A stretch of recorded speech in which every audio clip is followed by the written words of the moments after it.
Nitsidika orinasa mpamokatra menaka ilangilangy iray any Ampasimenabe ny farany herinandro teo. Ny ministry ny indostria sy ny fampiroboroboana ny sehatra tsy miankina. Anisany navohitra tamin'izany ny hoe tokony hisokatra amin'ny tsena ivelany ny orinasa fa tsy iaonina amin'ny sehatra anatiny fotsiny ihany. Tozerentsika indray ary ny andinindiny. Isan'ny mamokatra ilangilangy ny any amin'ny faritra Nosy be iny. Raha hoan'ity orinasa iray eto Ampasimenabe ity dia menaka ilangilangy hatrany amin'ny 12 litatra isan'andro no vokarin'ity orinasa ity izay avy amina ilangilangy 500 kilao isan'andro.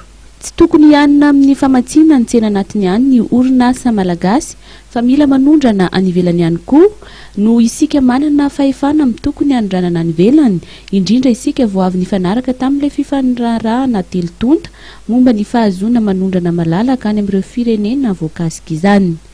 L'objectif mba manondrana antsika fa tsy hoe importer foana, fa aloha koa manondrana ary zay mampirisihana an zareo, mampirisika an zareo ary mahatarana an zareo koa tsy vitany hoe manao an'ilay orinasa ihany izy fa koa mampiditra lafiny tourisme satria misy olona 20 personnes par jour mivisiter an'ity orinasa ity. Isan'ny nitsidika ity orinasa mpamokatra ilangilangy ity ny ministry ny indostria sy ny fampiroboroboana ny sehatra tsy miankina nandritra ny fandalovany tany Nosy be ny faran'ny herinandro lasa teo.